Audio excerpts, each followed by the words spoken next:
నమస్కారం. తీర్థయాత్ర కార్యక్రమానికి స్వాగతం. మన రాష్ట్రంలో ఉన్న నవ నరసింహ క్షేత్రాలలో ఒకటిగా విరాజిల్లుతున్న దివ్య క్షేత్రం కదిరి. అనంతపురం పట్టణానికి సుమారు 100 కిలోమీటర్ల దూరంలో ఉన్న ఈ క్షేత్రంలో సాక్షాత్తు లక్ష్మీ నరసింహస్వామివారు కొలువై ఉన్నారు. పురాణ మరియు చారిత్రక ప్రాశస్త్యం గల కదిరి శ్రీ లక్ష్మీ నరసింహస్వామివారి ఆలయ విశేషాలేంటో నేటి తీర్థయాత్రలో వీక్షిద్దాం. అద్భుత లీలా మానుష వేష నరమృగ రూప నరసింహ తుంగుర నారద గాన విలోల ఆశ్రిత లోల నరసింహ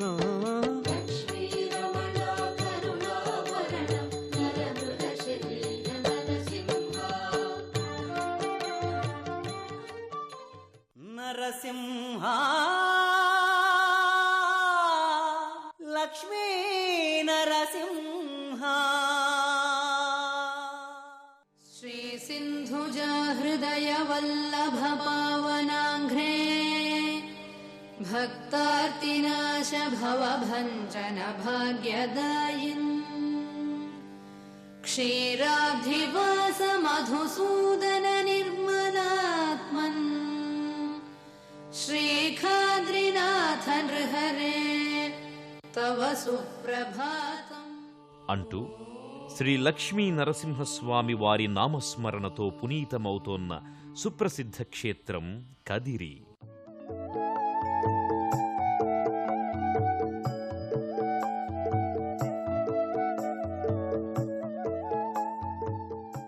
నవనారసింహ క్షేత్రాలలో ప్రముఖమైనదిగా విరాజిల్లుతోన్న ఈ దివ్యక్షేత్రంలో కొలువై ఉన్న ప్రహ్లాద వరద లక్ష్మీ నరసింహస్వామి వారు భక్తుల మనోభీష్టాలు తీర్చే కలియుగ దైవంగా పూజలందుకుంటున్నాడు.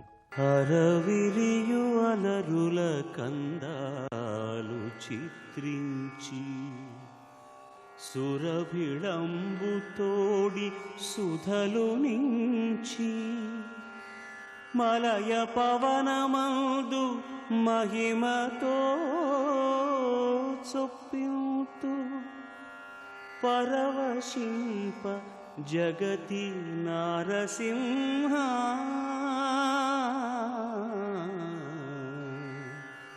నారసింహ.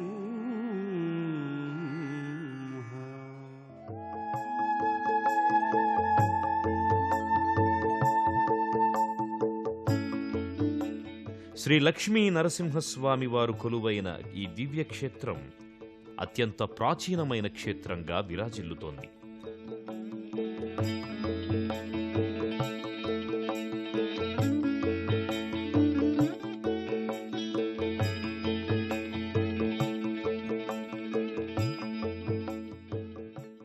కదిరి శ్రీ లక్ష్మీ నరసింహస్వామి వారి ఆలయానికి కొన్ని వందల సంవత్సరాల నాటి చరిత్ర ఉంది.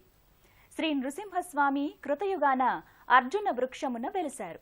10వ శతాబ్దంలో పట్నం పాలేగారు రంగనాయకుల గారి గోవులు కదిరి వృక్షం కిందనున్న సాలగ్రామాలకు తమ పాలతో అభిషేకించేవట. దాని ఫలితంగా రంగనాయకులకు సకల ఐశ్వర్యాలు సిద్ధించాయట. అనంతరం ఒక రోజున నృసింహస్వామివారు పాలేగారికి స్వప్నంలో కనిపించి గర్భగృహ నిర్మాణం చెయ్యమని ఆదేశించాడట. దానితో అతడు భక్తి శ్రద్ధలతో స్వామివారికి ఆలయ నిర్మాణం చేసినట్లు చారిత్రక ఆధారాల ద్వారా తెలుస్తోంది. అనంతరం శాలివాహన శకం 1247వ సంవత్సరంలో బుక్కరాయలు స్వామివారి ఆలయ మండపం నిర్మాణం చేసినట్లు తెలుస్తోంది. కదిరికి చేరుకున్న భక్తులు ముందుగా స్వామివారికి తమ తలనీలాలను సమర్పించుకుని శుచి శుభ్రతలతో ప్రధాన ఆలయ ప్రాంగణంలోకి ప్రవేశిస్తారు.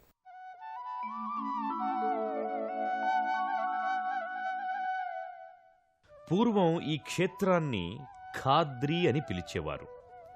ఖా అంటే విష్ణుపాదం అని, అద్రి అంటే కొండ అని అర్థం.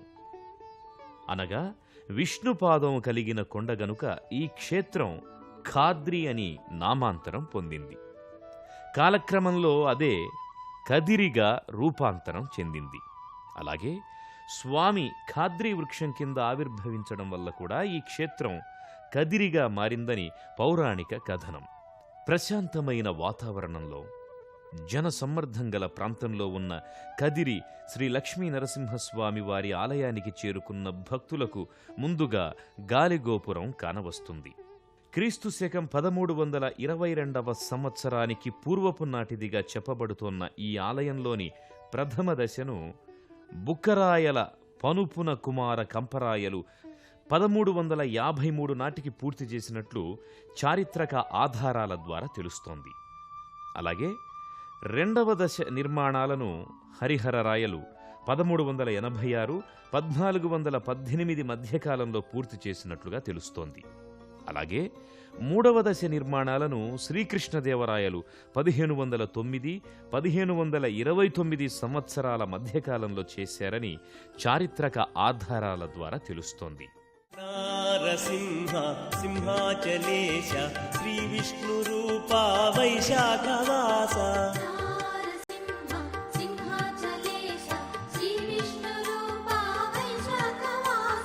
నారసింహ సింహాచలేశ శ్రీ విష్ణు రూపా వైశాఖవాస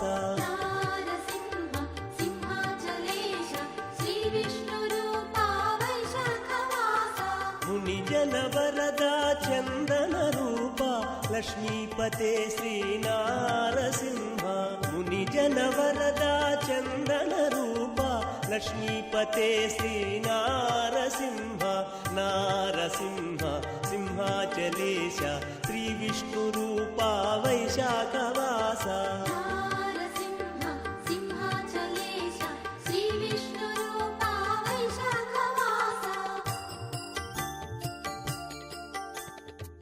కదిరిలో శ్రీ లక్ష్మీ నరసింహస్వామివారు కొలువై ఉండడం వెనుక పురాణ గాథ ఒకటి ప్రచారంలో ఉంది.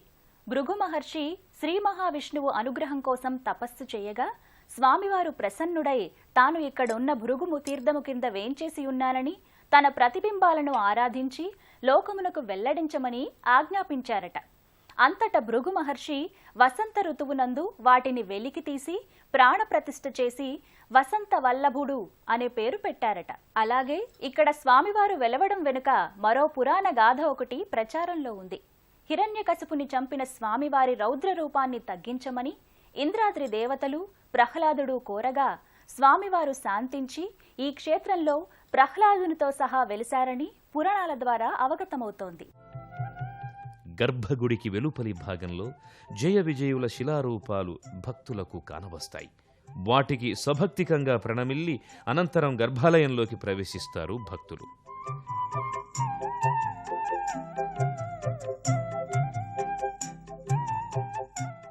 గర్భాలయంలో కుడివైపు భాగాన ఉన్న మందిరంలో వసంత వల్లభుల ఉత్సవమూర్తులు కానవస్తాయి.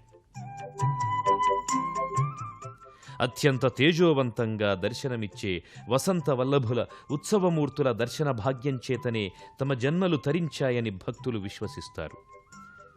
ఇక్కడ ఈ మందిరంలో ఉన్న వసంత వల్లభ ఉత్సవమూర్తుల శోభ దేశంలోని మరే ఆలయంలోనూ కానరాదని, స్వామివారి కరుణాకటాక్ష వీక్షణాలే దీనికి కారణమని భక్తులు చెబుతారు.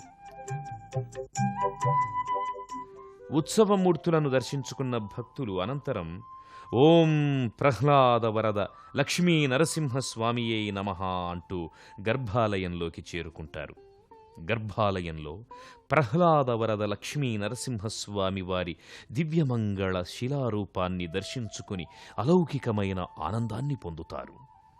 అష్టభుజుడైన శ్రీ నరసింహస్వామి తన 4 చేతులతో హిరణ్యకశిపుడిని తన తొడలపై పరుండబెట్టుకొని అతని వక్షస్థలాన్ని చీల్చుతున్నట్లు ఉన్న శిలారూపం భక్తులలో స్వామివారి పట్ల భక్తి విశ్వాసాలను మరింత పెంచుతుంది.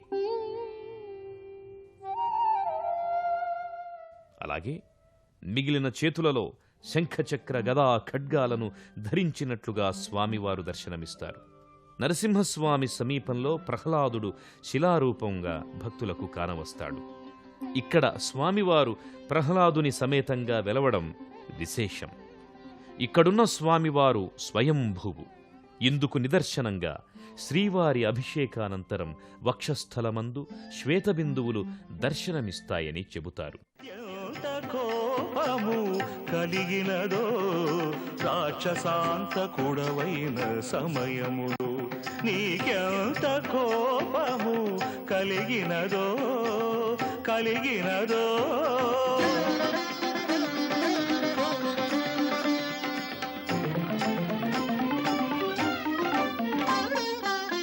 ప్రత్యగ్ర సుందర విగ్రహమే ఉగ్ర కోపోదగ్రమాయనా.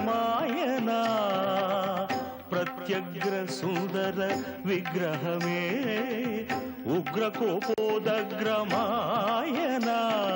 కారుణ్య సౌజన్య దయారూపమే కారుణ్య సౌజన్య దయారూపమే అరుణించి భీకరమాయనా. ఎంత కోపము కలిగినదు రాక్షసాంతకుడవైన సమయములు నువ్వు రాక్షసాంతకుడవైన సమయములో. 1822వ సంవత్సరం నుంచి ధర్మకర్తల నియామకంలో కదిరి దేవాలయ నిర్మాణాలలో పునరుద్ధరణ చర్యలు చేపట్టడం జరిగింది.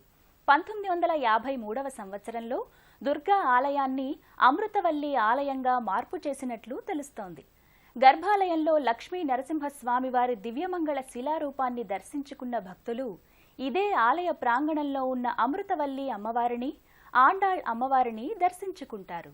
గర్భాలయంలో లక్ష్మీ నరసింహస్వామి వారి దివ్యమంగళ శిలారూపాన్ని దర్శించుకున్న భక్తులు చేతులు జోడించి ఓం లక్ష్మీ నరసింహస్వామియే నమః, మమ్ములని చల్లగా కాచి కాపాడు తండ్రి, మా అభీష్టాలను నెరవేర్చు తండ్రి అంటూ భక్తి శ్రద్ధలతో ప్రణమిల్లుతారు. అనంతరం కుడివైపున ఉన్న అమృతవల్లి అమ్మవారి ఆలయానికి చేరుకుంటారు.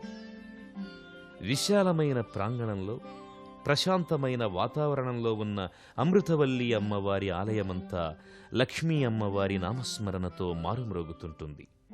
ప్రధాన ద్వారాన్ని దాటి ముందుకు వెళితే గర్భాలయానికి ముందు భాగంలో చండీ ప్రచండీ అమ్మవార్ల పెద్ద శిలా విగ్రహాలు భక్తులకు దర్శనమిచ్చి వారిలోని భక్తి ప్రపత్తులను పెంచుతాయి. చండీ ప్రచండీలను దర్శించుకున్న భక్తులు ఆ తరువాత గర్భాలయంలోకి ప్రవేశిస్తారు.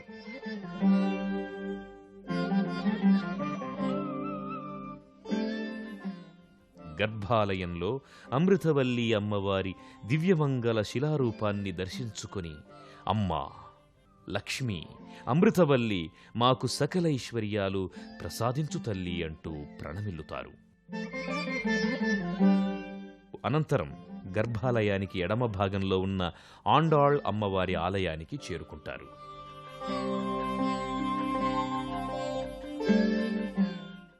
ప్రధానాలయ ప్రాంగణంలో కుడివైపు భాగాన కోదండరామాలయం కానవస్తుంది. సీతాలక్ష్మణ హనుమంత సహిత శ్రీరామచంద్రుల వారు కొలువై ఉన్న ఈ ఆలయంలోని ప్రాకారాలన్నీ అలనాటి రాజుల సంస్కృతి సంప్రదాయాలను స్ఫురణకు తెస్తాయి. అలాగే ఆనాటి శిల్పుల నైపుణ్యాన్ని ప్రతిబింబిస్తాయి. గర్భాలయంలో కొలువైన సీతారామచంద్ర స్వాముల వారిని దర్శించుకున్న భక్తులు అనంతరం ఇక్కడకు సమీపంలోని అశ్వత్థ వృక్షం సమీపాన గల నాగుల కట్టకు చేరుకుంటారు.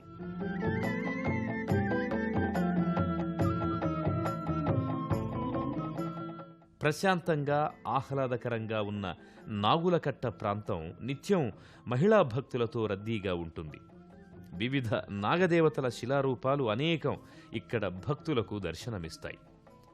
ఇక్కడ కొలువైన నాగదేవత సంతాన ప్రాప్తి కలిగిస్తుందని చెబుతారు. ఆ కారణంగానే ఇక్కడి మహిళా భక్తురాండ్రు నాగదేవత చుట్టూ ప్రదక్షిణలు చేసి తమ కోర్కెలను నివేదించుకుంటారు.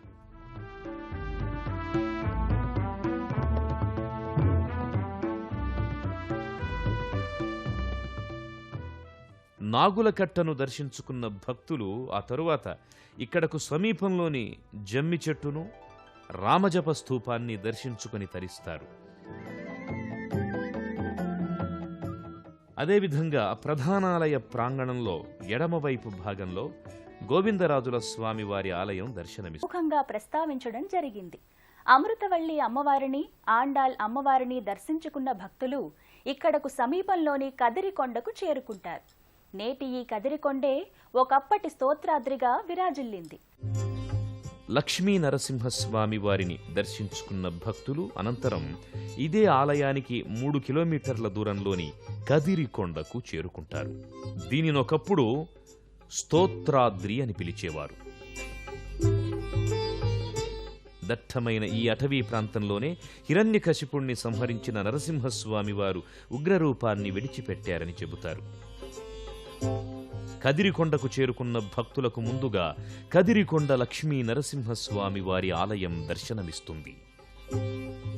ఈ ఆలయంలో కొలువైన శ్రీ లక్ష్మీ నరసింహస్వామిని భక్తితో పూజించుకున్న భక్తులు అనంతరం ఇదే ఆలయానికి సమీపంలో దట్టమైన అడవికి చేరుకుంటారు. ఈ అడవిలో ఓ శిల మీద స్వామివారి పాదాలు దర్శనమిస్తాయి. ఖాద్రి అని ఈ క్షేత్రానికి పేరు రావడానికి కొండపై ఉన్న స్వామివారి పాదాలే కారణమని చెబుతారు. లక్ష్మీ నరసింహస్వామి వారి పాదాలను భక్తితో పూజించుకున్న భక్తులు అనంతరం ఇక్కడకు సమీపంలోని సప్త ఋషుల తపోభూమికి చేరుకుంటారు. ఓ పెద్ద రాతిశిల కింద భాగాన గల గుహలోనే సప్త ఋషులు తపస్సు చేసుకునేవారని చెబుతారు. సప్త ఋషుల తపోభూమిని దర్శించుకున్న భక్తులు ఆ తరువాత ఇక్కడకు సమీపంలో ఉన్న విఘ్నేశ్వరుడు, సత్యనారాయణ స్వామి, నవగ్రహాది దేవతల ఆలయాలకు చేరుకొని ఆయా దేవతలను భక్తితో పూజిస్తారు. వారికి భక్తి శ్రద్ధలతో ప్రణమిల్లుతారు. ప్రహ్లాదుని భక్తికి మెచ్చి కైవల్య సిద్ధిని ప్రసాదించిన కరుణామయుడు శ్రీ లక్ష్మీ నరసింహస్వామి. భక్త వరదుడిగా, ఆశ్రిత జన రక్షకుడిగా పూజలు అందుకుంటున్న లక్ష్మీ నరసింహస్వామి వారి కరుణా కటాక్ష వీక్షణాలు అందరి మీద ఉండాలని కోరుకుంటూ మరో తీర్థయాత్రలో మళ్ళీ కలుసుకుందాం. అంతవరకు సెలవు మరి. నమస్కారం.